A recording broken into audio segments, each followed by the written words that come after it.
Hi everyone, hope you're doing well. It's been a long gap और मैं भी थोड़ा सा बिज़ी थी। थोड़े बीच में मेरी तबीयत थोड़ी ज़्यादा ख़राब हो गई थी बिकॉज़ जो यूपीएससी का एग्ज़ाम था उसके 2-3 दिन बाद से ही I got fever and that was very high and I was not able to even sit for long hours by like any chance. बहुत मुश्किल से जाके मैं यूपीपीएससी का एग्ज़ाम दे के आई। उसके बाद फिर से थोड़ी तबीयत ख़राब हो गई तो ये थोड़ा सा डिस्टर्बेंस हो गया कुछ दिनों में। I was very furious also. So let's come to the point now. जो भी कुछ इंपॉर्टेंट चीज़ें हैं उसको डिस्कस करते हैं। तो this is like the timeline which I wanted to discuss with you, that is very very important. जो कि सबसे पहले जो स्टार्टिंग का फेज़ था, जो पूरा आप कह सकते हो कि इंडियन नेशनल मूवमेंट था, क्योंकि बहुत इंपॉर्टेंट है हर एग्ज़ाम के लिए। तो एक टाइमलाइन की फॉर्म में मैं जस्ट आपको बताना चाहती हूँ। इसके जो भी जितनी भी डिटेलिंग होगी वो हम बाद में डिस्कस करेंगे, but first of all we need to discuss about this because जो इसके 3 फेजेस थे। सबसे पहले था उदारवादी चरण या फिर आप कहते हो लिबरल, उसके बाद उग्रवादी और उसके बाद गांधीवाद। तो उदारवादी स्टार्ट होता है 1885 टू 1905। उसके बाद उग्रवादी होता है 1905 से 1919 तक। और गांधीयन जो फेज़ होता है, जो सबसे इम्पॉर्टेंट फेज़ माना जाता है, वो 1919 से 1947 तक होता है। सबसे पहले जो 1985 में कांग्रेस एस्टैब्लिश होती है, कांग्रेस की स्थापना होती है, एओ ह्यूम करते हैं और एलन एक्टोवियन ह्यूम था उनका पूरा नाम। उसके बाद जो है बंगाल डिवीज़न हुआ था 1905 में। 1906 में मुस्लिम लीग का फॉर्मेशन हुआ था और 1907 में स्प्लिट ऑफ कांग्रेस। ये सारी जो टाइमलाइंस है बहुत इम्पॉर्टेंट है। तो ये इसके हेल्प से मैं जस्ट आपको यही बताना चाहती हूँ बिकॉज़ आपको ये सारी चीज़ें बहुत अच्छे से पता होनी चाहिए। बिकॉज़ जब आप क्वेश्चन और सॉल्व करते हो तो डायरेक्टली आपको जो भी टाइमलाइन से क्वेश्चन नहीं आएगा कि को पर्टिकुलर ईयर दिया है, बट उस टाइमलाइन से रिलेटेड चीज़ें अगर आपको पता होंगी, if you will be aware of, then you will be able to give the answers. So इसी में 1908 में खुदीराम बोस को फांसी दी गई थी और 1909 में मॉर्ले मिंटो रिफॉर्म आया था। उसके बाद जब मॉर्ले मिंटो रिफॉर्म से खुश नहीं थे, चाहे गरम दल हो या नरम दल, तो उसके बाद गदर पार्टी का फॉर्मेशन होता है। और गदर पार्टी का फॉर्मेशन इंडिया में नहीं होता, ये आपको याद रखना है। It was that was in out of India. उसके अलावा जब हम बात करते हैं फर्स्ट वर्ल्ड वॉर की, 1914 में फर्स्ट वर्ल्ड वॉर स्टार्ट हुआ था। 1915 में गांधी जी भारत आए थे। उसके बाद 1916 में लखनऊ कॉन्फ्रेंस हुई थी, या लखनऊ अधिवेशन कहते हैं आप उसको। और उसके बाद होम रूल मूवमेंट स्टार्ट हुआ था 1917 में चंपारण। उसके बाद 1918 में खेड़ा, अहमदाबाद। उसके बाद 1918 में खेड़ा हुआ था। उसके बाद रॉलेट एक्ट आया। 1919 में जलियांवाला बाग मैसेकर हुआ था। दैट वाज सो इम्पॉर्टेंट कि जो दो बहुत ही इंपॉर्टेंट लीडर्स को पंजाब से ब्रिटिश गवर्नमेंट ने अरेस्ट किया था। उसी के विरोध में बहुत सारे लोग आपस में बात करने के लिए इकट्ठा हुए थे, लेकिन डायर ने वहाँ पर गोलियां वगैरह चलवा दी थी और लोग, लाखों बेगुनाह लोग मारे गए थे। उसके बाद जब ये सारा जलियांवाला बाग मैसेकर होता है, उसके बाद खिलाफत मूवमेंट स्टार्ट होता है। उसके बाद सिविल असहयोग आंदोलन स्टार्ट होता है गांधी जी के द्वारा। इसी बीच में जब ये असहयोग आंदोलन स्टार्ट होता है तो चौरा चौरी कांड हो जाता है, जिसमें पुलिस जो जो ट्रेन जा रही होती है उसको लूट लेते हैं क्रांतिकारी। और उनके जो भी बारे में मैं न्यूज़ में जो डिटेल में मैं बाद में बताऊंगी, इसीलिए क्योंकि ये जो डिस्कशन है टाइमलाइन है, टाइमलाइन को पहले याद रखना है। तो असहयोग आंदोलन के बाद चौरा चौरी कांड 1922 में होता है। 23 में स्वराज पार्टी का फॉर्मेशन होता है। 1924 में कांग्रेस का बेलगाम आप कह सकते हो अधिवेशन होता है। और 1925 में काकोरी कांड होता है। 1928 में साइमन कमीशन आता है और उसके बाद साइमन कमीशन के विरोध में बहुत सारे प्रदर्शन होते हैं। 1929 में लाहौर कॉन्फ्रेंस होती है और 1929 में गांधी जी दांडी मार्च स्टार्ट करते हैं। उसके बाद 1930 में सिविल डिसोबीडियंट मूवमेंट, सविनय अवज्ञा आंदोलन स्टार्ट होता है। 1931 में गांधी इरविन पैक्ट होता है। उसके बाद 1930 में फर्स्ट राउंड टेबल कॉन्फ्रेंस होती है, 31 में सेकंड राउंड टेबल एंड 32 में थर्ड राउंड टेबल कॉन्फ्रेंस होती है। तो इसमें फर्स्ट में गांधी जी हिस्सा नहीं लेते, but doctor B R Ambedkar उन तीनों में हिस्सा लेते हैं, फर्स्ट सेकंड एंड थर्ड में। उसके बाद Gandhi ji second and third round table conference में हिस्सा लेते हैं। 1932 में पूना पैक्ट होता है, जो कि डॉक्टर बी आर अम्बेडकर और गांधी जी के बीच होता है। और उसके बाद जो है पर्सनल सत्याग्रह स्टार्ट होता है 1940 में। 1940 में ही पाकिस्तान की मांग की जाती है जिन्ना के द्वारा। और उसके अलावा जब 1942 में क्रिस्प मिशन आता है, क्रिस्प मिशन से ही जब गांधी जी भी सेटिस्फाइड नहीं थे 1942 में ही, उसके बाद क्विट इंडिया मूवमेंट स्टार्ट हो जाता है, अंग्रेज़ों भारत छोड़ो का नारा देते हैं उसी में। तो ये सारी चीज़ें चलती हैं। 1942 में ही आज़ाद हिंद फौज का फॉर्मेशन होता है, जिसमें सुभाष चंद्र बोस काफ़ी बढ़ चढ़ के चीज़ें करते हैं। 1945 में वेवल प्लान और जो शिमला समझौता आता है। और 1946 में नौसेना विद्रोह स्टार्ट हो जाता है। 1946 में ही कैबिनेट मिशन प्लान आता है और 1947 में माउंट बेटन प्लान आता है। तो ये तो हो गई टाइमलाइन। अब इसके अलावा जो भी कुछ डिटेलिंग्स हैं उस पे हम देखते हैं कि क्या क्या डिटेल्स थी। तो सबसे पहले अगर हम बात करते हैं, क्योंकि हमने मेरा जो मेन एम्फेसिस है यहाँ पे गांधीयन फेज़ को मेंशन करने का है, क्या क्या हुआ था। तो सबसे पहले जो गांधीयन फेज़ स्टार्ट होता है 1916 से 47 में स्टार्ट हुआ था। और महात्मा गांधी जब पोरबंदर आए थे, पोरबंदर गुजरात में 2nd ऑफ अक्टूबर 1869 में उनका जन्म हुआ था गांधी जी का। तो तब से स्टार्ट होता है कि हाँ उनका मतलब जन्म हुआ।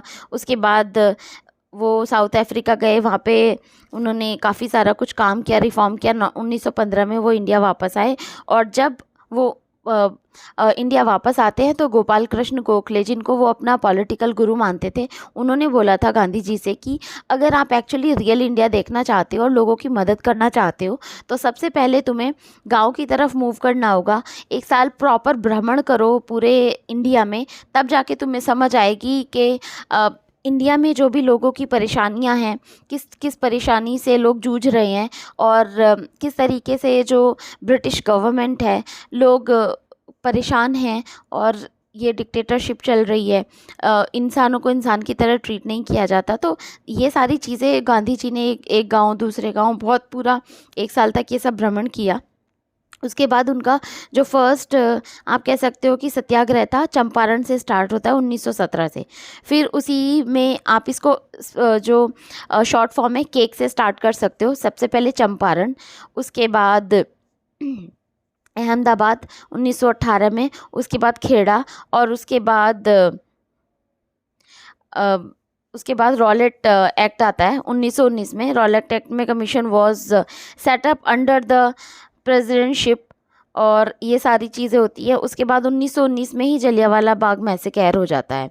और इसी में ही जब रविन्द्रनाथ टैगोर ने अपनी नाइटहुड की उपाधि वापस कर दी थी, और केसरे हिंद की उपाधि गांधी जी ने वापस कर दी थी, और सरदार उधम सिंह ने क्या कहते हैं लंदन में जाके और डायर को गोली मार दी थी, बिकॉज़ क्योंकि उसी सारा इतने सारे लोगों की मरने की वजह से, क्योंकि उधम सिंह उस टाइम पे बहुत छोटे थे, वो सब ये सब देख रहे थे, एक छोटी सी जगह पे छुपे हुए थे वो। तो ये सारा कुछ जब उन्होंने देखा तो वो बहुत ज़्यादा परेशान थे। जब वो बड़े हुए तब जाके उन्होंने 1940 में 13 मार्च को डायर को लंदन में जाके गोली मारी थी। तो ये दिस इज़ कॉल्ड डेडिकेशन के, हाँ मतलब किस चीज़ का बदला लेना था, इतने साल वेट किया, वो जो एनर्जी थी उसको बचा के रखा।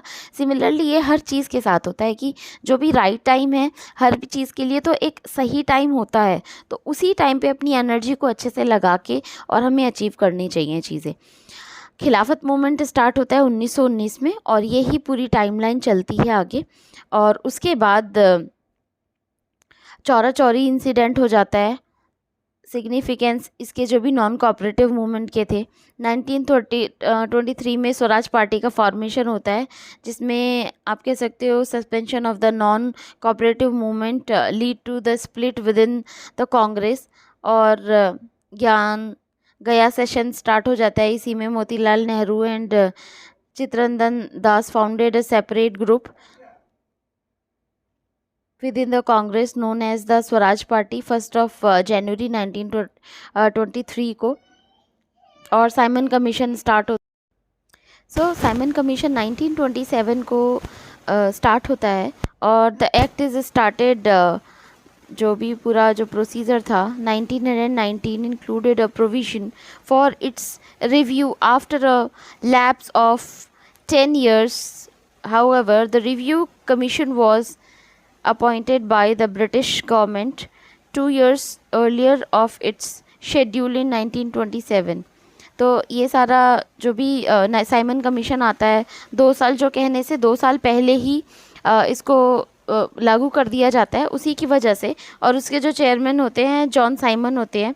तो इसी के क्योंकि अगर आप सारे ऑफिशियल्स को, जितने भी हायर पोस्ट हैं, उसमें सारे ऑफिशियल्स ब्रिटिशर्स ही होंगे और इंग्लिश ही रूल करेंगे, तो फिर जो भी प्रोमिसेस वगैरह किए थे ब्रिटिशर्स ने गांधी जी से कि आप हमारा वर्ल्ड वॉर में फर्स्ट में साथ दो, वर्ल्ड वॉर सेकंड में आप साथ दो हमारा, तो हम आपको पूर्ण आपको रिप्रेजेंटेशन देंगे गवर्नमेंट में, और जो भी पोस्ट होंगी, तो वो सारी चीज़ें नहीं हुई। इसी के अगेंस्ट साइमन कमीशन में कोई एग्री नहीं हुआ, और उसी लिए मूवमेंट स्टार्ट हुए, साइमन गो बैक के नारे लगे।